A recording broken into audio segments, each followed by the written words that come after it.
مجتہدین فی الشرع ہیں امام اعظم ابو حنیفہ، امام شافعی، امام مالک، امام احمد بن حنبل، یہ سارے ہیں مجتہدین فی الشرع۔ اور ان کے بعد دوسرا طبقہ ہے مجتہدین فی المذہب، جس طرح کہ امام ابو یوسف، امام محمد اور امام اعظم ابو حنیفہ کے وہ سارے شاگرد القادرین علی استخراج الاحکام من الادلہ تھے، جو ادلہ سے احکام کے استخراج پر قدرت رکھتے ہیں، تھے علی مقتضی القواعد التی قررہا استاذہم ابو حنیفہ فی الاحکام۔ ان کے استاذ محترم نے جو قواعد مقرر کیے تھے، ان قواعد کی روشنی میں جو احکام نکالنے کی اہلیت رکھتے ہیں تھے، یہ سارے کیا ہیں؟ پہلا طبقہ جو ہے وہ مجتہدین فی الشرع اور دوسرا مجتہدین فی المذہب۔ تیسرا مجتہدین فی المسائل، وہ مسائل کے جن میں صاحب مذہب سے نص نہیں ہے۔ صاحب مذہب ہیں، مثال کے طور پر حنفی مذہب میں صاحب مذہب ہیں امام اعظم ابو حنیفہ، تو امام اعظم ابو حنیفہ سے جن مسائل میں نص نہیں ہے، وہ ان کے اندر جو مجتہد ہیں من ھذا القبیل۔ تو یہ کہتے ہیں کہ فقہ کی کتابوں میں آپ کو یہ قول ملتا ہے، مثال کے طور ہدایہ میں یہ ملتا ہے، کوئی بات لکھنے کے بعد قضا فی تخریج القرخی، یا یہ ملتا ہے قضا فی تخریج الرازی، تو یہ مطلب ہوتا ہے تخریج کا۔ یعنی آج ہم تخریج کا لفظ بولتے ہیں کوئی حوالہ اصل ماخذ سے تلاش کر لینا اور اسے لکھ دینا، تو یہ ہے کہ فلاں حدیث کی تخریج ہو گئی ہے کہ یہ کس کس نے روایت کی ہے۔ تو فقہ کی کتابوں میں جب آتا ہے تخریج کرخی یا تخریج رازی، تو یہ کرخی اور رازی چوتھے طبقے کے لوگ ہیں جن کو اصحاب تخریج کہا جاتا ہے۔ تو تخریج کیا ہے کہ امام صاحب کے ایک قول کے اندر دو احتمال تھے، انہوں نے اس کا ایک احتمال راجح بیان کیا۔ امام صاحب کے شاگردوں کا کوئی قول تھا، اس میں ابہام تھا، انہوں نے اس ابہام کو دور کیا۔ اب یہاں ابہام کو دور کرنا یہ تخریج ہے، اور جو ذو جہتین قول ہے اس کی ایک جہت کو واضح کرنا یہ تخریج ہے۔ یعنی یہاں تخریج والا وہ معنی نہیں ہے جو آج رائج ہے۔ تو یہ جب کتابوں میں آ جائے قضا فی تخریج القرخی، تو اس کا یہ مطلب نہیں کہ کوئی تخریج کرخی کی نام کی کتاب ہے کوئی 4 جلدوں کی، اس میں اس طرح ہے، یا کوئی تخریج رازی کوئی کتاب ہے، بلکہ یہ ہے کہ کرخی اور رازی یہ وہ فقہا ہیں جو چوتھے طبقہ کے ہیں، اور ان کا فیلڈ ہی تخریج ہے۔ اور تخریج کا مطلب یہ ہے کہ امام صاحب یا صاحبین کے کسی قول کے اندر کوئی ابہام تھا، اور انہوں نے اپنے مطالعہ کی بنیاد پر جو انہیں مہارت حاصل تھی اس ابہام کو دور کیا ہے۔ تو یہ ایک جملہ ہی ان کا تخریج رازی یا تخریج کرخی جو ہے وہ قرار پائے گا، اگرچہ وہ کوئی بھاری لکھی ہوئی کتاب نہیں ہے۔ جس جملے میں انہوں نے اس احتمال کو، یہ ابہام کو دور کیا ہے، تو اس کا تذکرہ جو ہے یہ اس طرح کیا جاتا ہے۔ وَأَمَّا نَحْنُ فَعَلَيْنَا اتِّبَاعُ مَا رَجَّحُوهُ، ہم جو لوگ ہیں چونکہ ہم ان کے ہم پلہ نہیں ہیں، کن کے؟ یہ جو اصحاب تخریج ہیں، جب ان کے ہم پلہ نہیں تو پہلوں کے تو بھتری کے اولا ہم پلہ نہیں۔ تو انہوں نے جب امام صاحب کے ایک قول کو راجح کیا ایک معنی میں، تو اب بعد والوں میں کسی میں مجال نہیں ہے کہ ان کی ترجیح کو چیلنج کرے، بعد والوں کے لیے لازم ہے کہ وہ ان کی تقلید کرے۔ اچھا جی،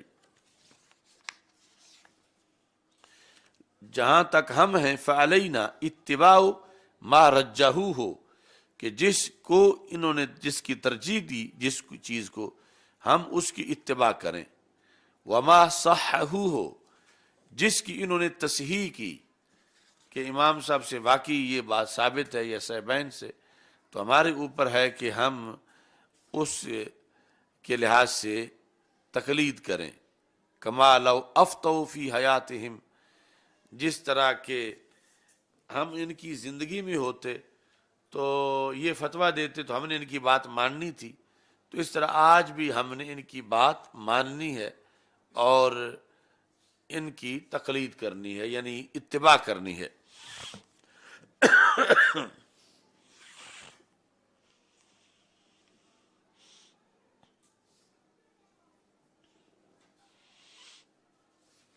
اب سوال پیدا ہوتا ہے کہ یہ جو اصحاب ترجیح ہیں، کبھی یہ کچھ اقوال کی محض حکایت کرتے ہیں اور وہاں پر ترجیح کا ذکر نہیں ہوتا، اور کبھی ان کے ہاں پھر صحیح میں اختلاف ہو جاتا ہے اصحاب ترجیح کے ہاں، تو پھر ہم کیا کریں؟ اس کا یہ جواب دیتے ہیں، یعمل بمثل ما عملوا من غیر اعتبار تعرف العرف احوال الناس وما هو الارفق وما ظہر علیہ التعامل. اچھا جی،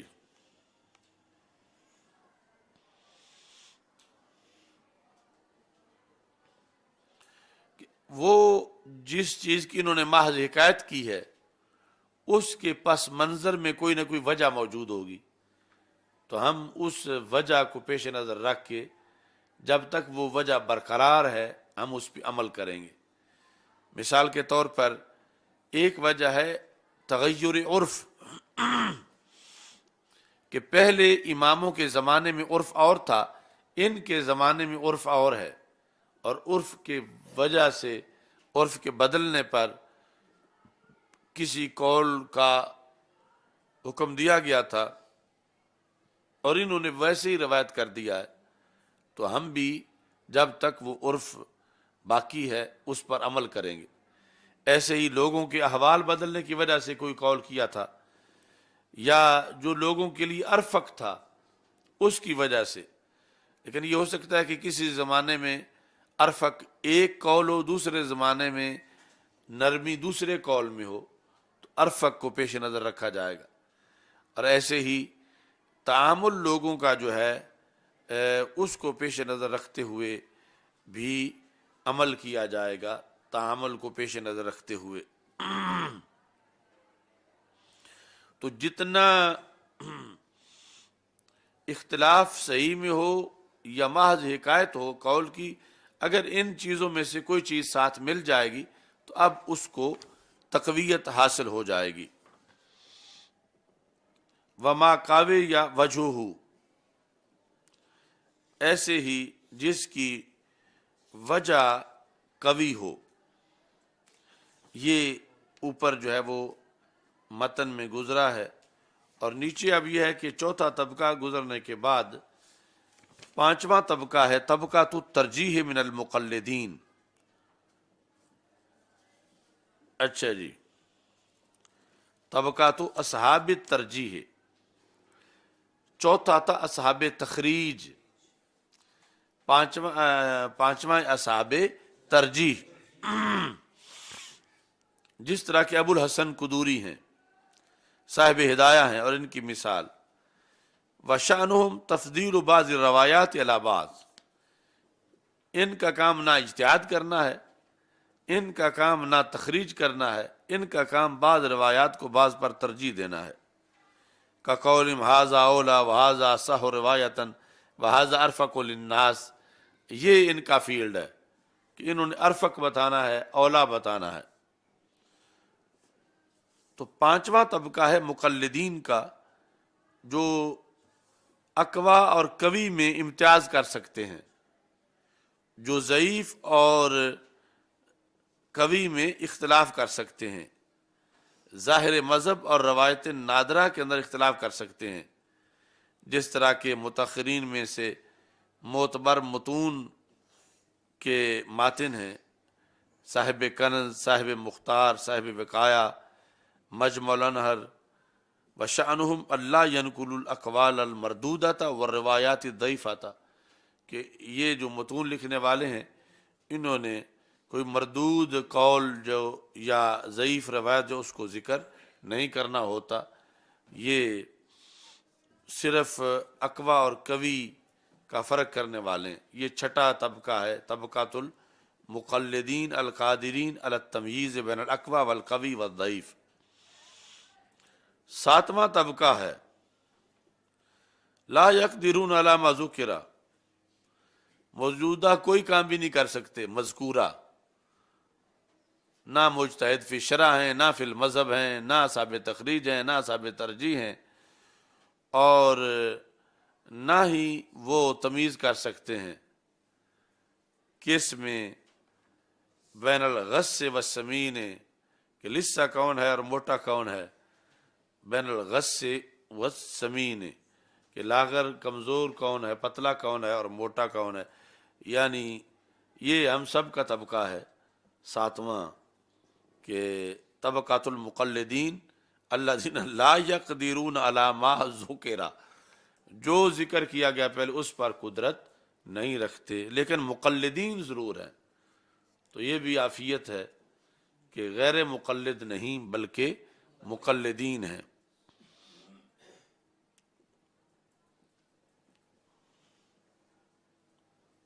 اچھا جی، چلو یہ 7 طبقے ہیں جو ہر وقت آپ کو یاد رہنے چاہیے، اور ان کا کام کیا کیا ہے جتنا مختصر ذکر کیا گیا ہے یہ یاد رکھنا ہے. الحمدللہ رب العالمین، السلام علیہ رسول اللہ، استغفر اللہ لا الہ الا اللہ وحدہ لا شریک له، له الملک وله الحمد وهو على كل شيء قدير.